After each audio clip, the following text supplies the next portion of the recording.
Friends, my name is CA Naresh Lakhani, and today I'm going to talk about some of the investment types we have in India. And you will find it very interesting that some of them we usually don't think in a traditional way.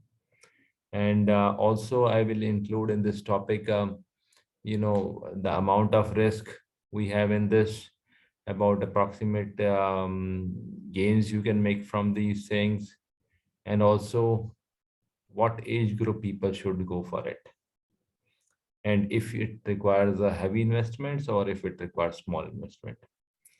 तो we all know stocks जो हैं हमारे यहाँ पर India में सबसे पहला आता है स्टॉक्स, फिर बॉन्ड्स, फिर डेट फंड, गोल्ड और gold bonds, real estate, fixed deposit, mutual funds, public provident fund, national pension scheme, ULIP, senior citizen schemes, और उसके बाद जो पोस्ट ऑफिस के आते हैं normally, which is monthly income scheme, national saving certificates और किसान विकास पत्र।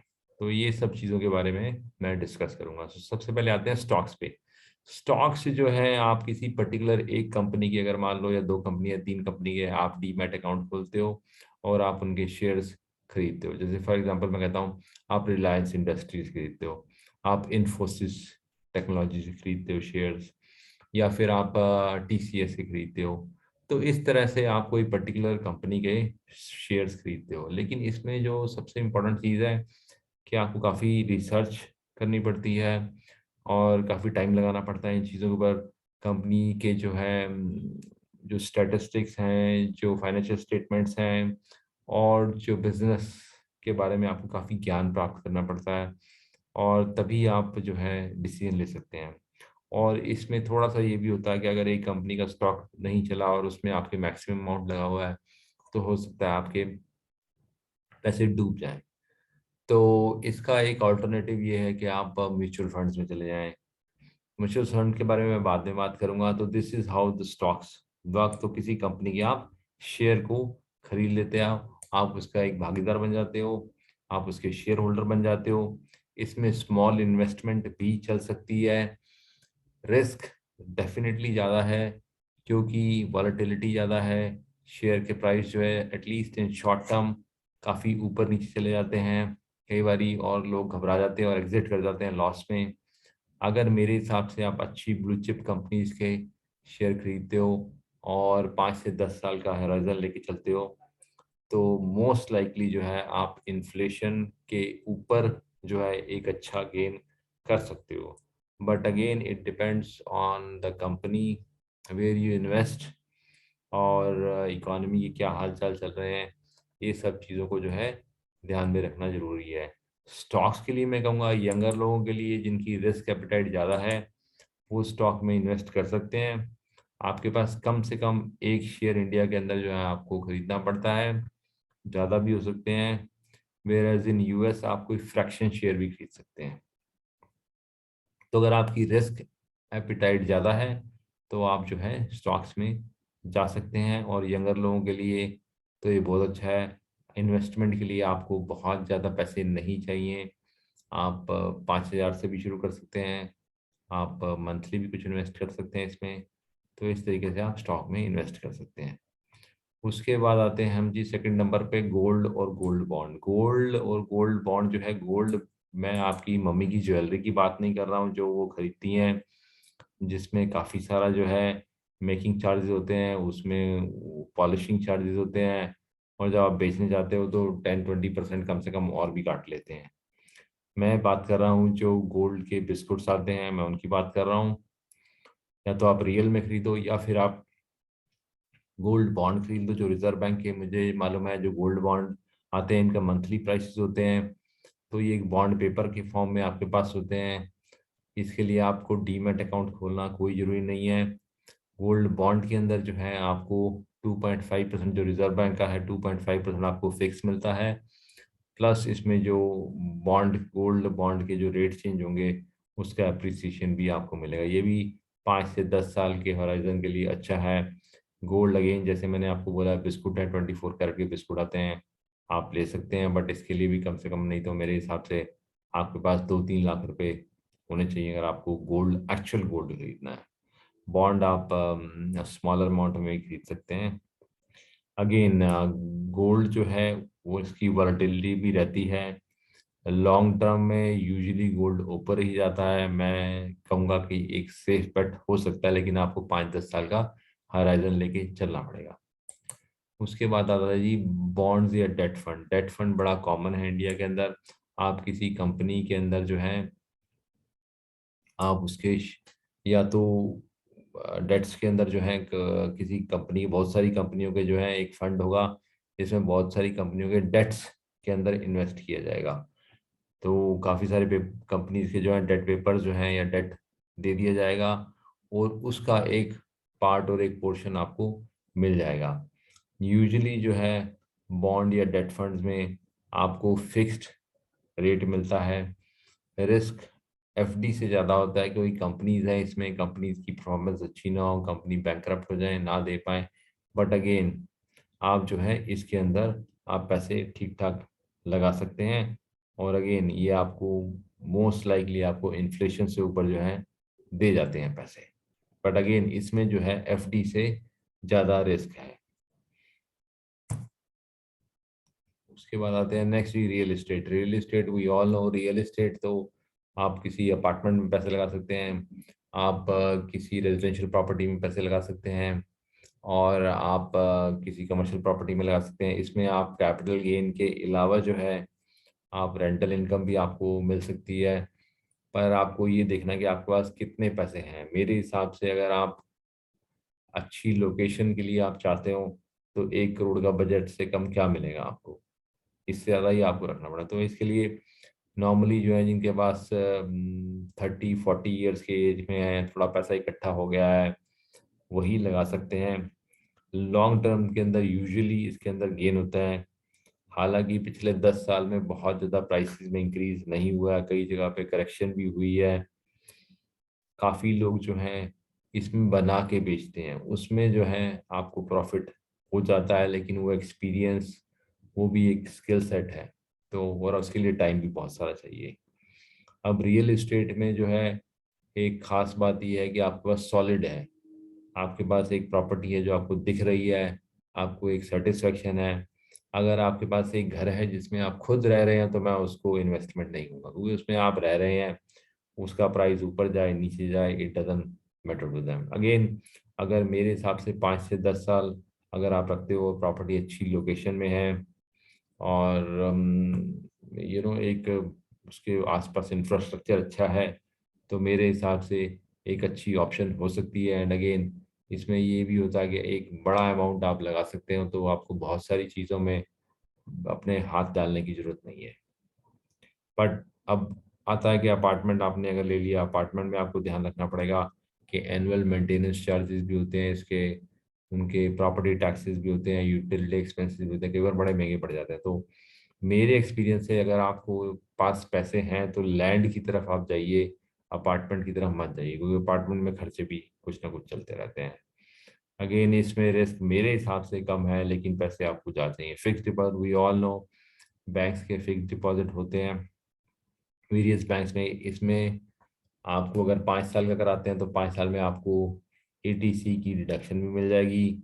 रेट्स इस समय 5 से 5.5% की रेंज में घूम रहे हैं, और अगर आप हाईएस्ट टैक्स ब्रैकेट में हैं तो आपके पास मुश्किल से 3.5 से 4% ज़्यादा आपको नेट नहीं आएगा, जो इन्फ्लेशन से भी एक्चुअली कम होगा। तो कहीं ना कहीं आप अपने प्राइस, अपने जो है इन्वेस्टमेंट या अपनी कैपिटल को बर्न कर रहे हो, क्योंकि जो परचेजिंग पावर जो है वो पैसे की आपको चांस है कम हो जाएगा।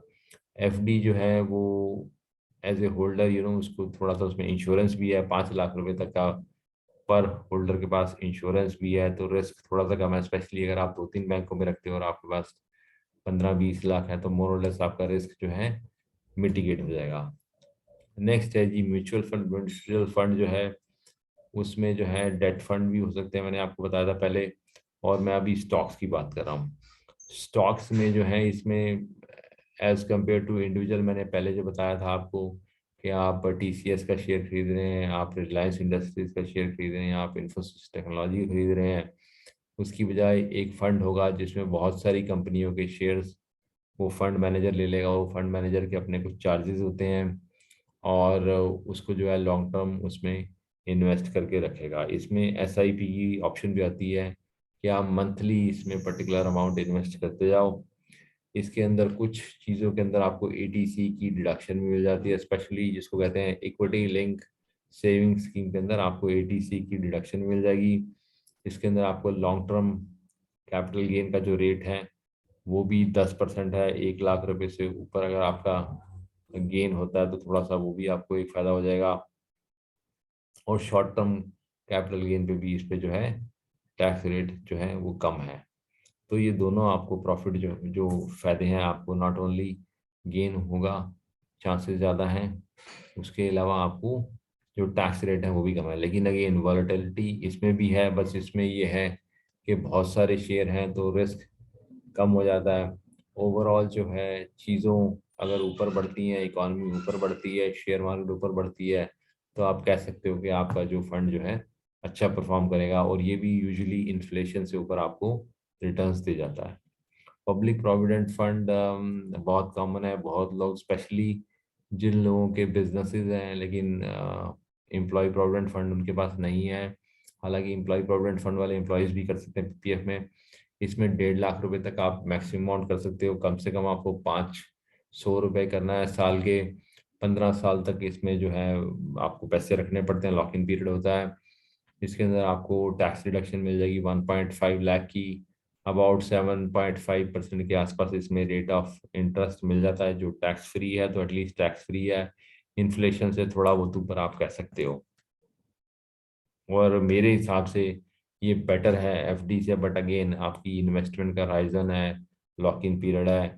अगर आपको इमीडिएटली फंड चाहिए कोई इन्वेस्टमेंट दूसरी तरह की इन्वेस्टमेंट के लिए, तो it may not be a wonderful option for you. फिर नेक्स्ट आया था national pension scheme. National pension scheme भी जो एक लॉन्ग टर्म हराइजन के हिसाब से लेके चलोगे, अगर आपको लगता है कि आपको 60 साल तक पैसे नहीं चाहिए, बट मेरे हिसाब से रिटायरमेंट के लिए आपके पास फंड्स होने चाहिए। गवर्नमेंट बैक्ड इन्वेस्टमेंट प्लान है। इसमें मोर और लेस आप कह सकता हूँ security to very large extent है। बट अगेन इसमें कितना मिक्स है आपका वेरियस इन्वेस्टमेंट ऑप्शंस में, इक्विटी है, गवर्नमेंट सिक्योरिटीज हैं, डिपॉजिट में है, कॉर्पोरेट बॉन्ड्स में, किस में है, उसके ऊपर डिपेंड करेगा आपका गेन कितना हो रहा है। इसमें भी आपको जो है टैक्स डिडक्शन मिल जाएगी under various section. ATCCD 1, ATCCD 1B और ATCCD 2 के अंदर वेरियस ऑप्शन है। छोटे में जो है अगर आप एम्प्लॉयर लगाता तो 10% ऑफ जो है उसका जो बेसिक सैलरी है वो एग्जम्प्ट हो जाता है। और अगर आप अपनी जेब से लगा रहे हैं तो 50,000 रुपये आपको एडिशनल 80C के ऊपर आपको जो है ये आपको एक और डिडक्शन मिलती है। 50,000 भी 1.5 लाख के ऊपर 50,000 यहाँ भी आपको मिल सकते हैं। इसमें टाइप ए और टाइप बी होता है। टाइप बी यूजुअली जो है उसमें आपको कोई डिडक्शन नहीं मिलती और उस पर आपको टैक्स भी देना पड़ता है, इनकम में भी। इसमें आपको इनकम में इमीडिएटली टैक्स नहीं देना पड़ता, लेकिन विड्रॉल पे आई थिंक 40% के करीब इसमें जो है आपको पे टैक्स देना पड़ेगा और 60% टैक्स नहीं देना पड़ेगा। तो इसमें भी आपके पास ऑप्शन है कि आप कौन से तरीके के इन्वेस्टमेंट करना चाहते हैं। आप स्टॉक्स में कितना लगाना चाहते हैं, आप डेट फंड में कितना लगाते हैं, गवर्नमेंट सिक्योरिटीज में कितना, ये सब चीज़ें आपको ऑप्शन मिलेंगी। उसके बाद आता है यूनिट लिंक इंश्योरेंस प्लान। इसमें कहीं ना कहीं आपको नॉट ओनली आपकी इन्वेस्टमेंट होगी and again it could mutual fund, stocks, debt fund, ये सब मिक्स हो सकते हैं, लेकिन कुछ आपको इसमें कंपोनेंट इंश्योरेंस का भी मिलेगा। तो अगर किसी की डेथ हो जाती है तो आपको जो है एक एक पर्टिकुलर इंश्योर्ड अमाउंट इसमें मिलेगा। इसमें टैक्स डिडक्शन भी आपको मिल जाती है एटीसी में। अब लेकिन इसमें लिमिट हो गई है कि आप इसको अगर 2.5 लाख रुपए से ऊपर लगाओगे तो इसकी इनकम के ऊपर जो है आपको टैक्स देना पड़ेगा। और एटीसी में आपको मालूम ही है टोटल डिडक्शन जो है वो जो है 1.5 लाख तक की आपके पास ही है। इसमें भी आप यूलिप में किस तरह के फंड्स में पैसा रखना चाहते हैं, यानी कि म्यूचुअल फंड में, डेट फंड में, गवर्नमेंट सिक्योरिटी, वो सारी ऑप्शन मिक्स की आपके पास है। फिर उसके बाद आते हैं सीनियर सिटीजन के पास भी कुछ ऑप्शन है। सीनियर सिटीजन के पास जो है 60+ होने के बाद जो है 5 ईयर लॉक इन पीरियड की आपको ऑप्शन है। इनमें से आपको एटीसी की डिडक्शन भी मिल जाती है। और इसमें 1 लाख रुपए तक आप कैश भी दे सकते हैं, उसके ऊपर आपको चेक देना ही पड़ता है। अगेन इसमें रेट ऑफ इंटरेस्ट यूजुअली जो है 1 से 1.5% जो है बेटर होता है, पर अगर आप निकालेंगे तो लॉक इन पीरियड की पेनल्टी आपको 1-1.5% लग सकती है। तो जो नॉर्मल रेट ऑफ इंटरेस्ट मिलता है गवर्नमेंट उससे थोड़ा सा जाती है, अबाउट 7.7% के करीब रेट आपको मिल जाता है जो सीनियर सिटीजन की सेविंग स्कीम्स होती हैं। अगेन आपको थोड़ा सा टाइम के लिए 5, 6, 7 साल तक रखना पड़ेगा। नेक्स्ट है जी पोस्ट ऑफिस के, आपने बड़ा देखा होगा, मंथली इनकम स्कीम है, एनएससी है और किसान विकास पत्र हैं। इनके अंदर जो है आपको 6.7 to 6.8% इंटरेस्ट मिल जाता है मंथली इनकम में, आपको रेगुलरली मंथली इनकम मिलेगी एनएससी में, और किसान विकास पत्र में आपको जो है पर्टिकुलर टाइम के बाद ही आपको एक्यूमुलेट होके मिलेगा। एनएससी जो है 5 साल के लिए है, और किसान विकास पत्र जो है वो 10 साल तक के लिए आप उसको पैसे को लॉक इन करके रखना पड़ेगा। अब उसके अलावा कुछ और छोटी चीज़ें आती हैं जो आपको ध्यान में रखनी पड़ेगी इन्वेस्टमेंट। पहले तो आपके पास पैसे कितने हैं, अगर कम पैसे हैं तो ऑब्वियसली आप स्टॉक में, डेट फंड, ये सब चीज़ों में जाओगे, और बहुत पैसे हैं तो आप रियल एस्टेट में भी जा सकते हो। रियल एस्टेट में मैंने आपको बताया था कि आपके पास रेजिडेंशियल प्रॉपर्टी की लैंड की है, उसके बाद अपार्टमेंट है, और उसके अलावा कमर्शियल प्रॉपर्टी की है। तो ऑल्सो डिपेंड कि आप रिस्क कितना लेना चाहते हैं। अगर आप ज़्यादा रिस्क लेना चाहते हैं तो आप स्टॉक्स वगैरह में लगा सकते हैं, थोड़ा सा और कम लेना चाहते हैं म्यूचुअल फंड्स वगैरह में लगा सकते हैं, डेट फंड में लगा सकते हैं। ये सब चीज़ें जो हैं आपको दिमाग में रखनी पड़ेंगी। और मैं ये कहूँगा कि आप एक बार जो है कैलकुलेटर, ऑनलाइन फ्री कैलकुलेटर होते हैं, उससे एस्टिमेट भी कर लो कि मेरे को कितनी इनकम होगी और इतनी इनकम से मेरा गुजारा होगा कि नहीं होगा अगर मैं रिटायर होता हूँ। अगेन इसमें भी short term, long term capital gain और जो है टैक्सेस की पॉसिबिलिटी अलग अलग स्कीम में अलग अलग चीज़ों पे होती हैं। उसके बाद आपको ये भी देखना पड़ेगा कि अगेन अगर आपको डिसइन्वेस्टमेंट करनी है तो आप कर सकते हो या नहीं कर सकते हो। जैसे मैंने आपको बताया एनपीएस में मोर और लेस आपको 60 ईयर्स तक आप लॉक हो गए हो, पीपीएफ में भी आप 15 साल तक लॉक हो गए हो, और एफडी अगर आप 5 साल की करा रहे हो तो उसमें 5 साल लॉक हो गए हो। नॉर्मल म्यूचुअल फंड जो है आप जल्दी एग्जिट कर सकते हो। तो ये सब चीज़ें जो है ना आपको ध्यान रखनी पड़ेंगी। और उसके अलावा जो है आपको ये भी देखना पड़ेगा, आपको रिटायरमेंट के लिए कुछ पैसे रखने हैं। और मैं ये करूँगा थोड़ा सा डाइवर्सिफाई कर दो पोर्टफोलियो को, जिसमें आप वेरियस स्कीम्स के अंदर जो अलग अलग पैसे रख दो, ताकि रिस्क भी थोड़ा सा मिटिगेट हो जाए और एक बैलेंस हो जाए। अगर आपको ज़्यादा रिस्क रखना है तो आप स्टॉक्स और म्यूचुअल फंड की तरफ जा सकते हो, और अगर आपको कम रिस्क करना है तो जैसे मैंने आपको बताया पीपीएफ, एनपीएस और किसान विकास पत्र, ये सब चीज़ें जो है पोस्ट ऑफिस स्कीम्स, इनकी तरफ आप टेंड कर सकते हो। तो it all depends on you. But again मैं कहूँगा कि अगर अगर कोई भी जो है, अगर आपको इन्वेस्टमेंट इन्फ्लेशन से ऊपर आपको इनकम नहीं दे रही है तो कहीं ना कहीं आप अपने पैसे को जला रहे हो, बर्न कर रहे हो। तो इस चीज़ का आपको जरूर ध्यान रखना है। I hope you like my video. अगर आपको पसंद आया तो please share the video and also subscribe my channel. Thank you. Have a good day. Bye.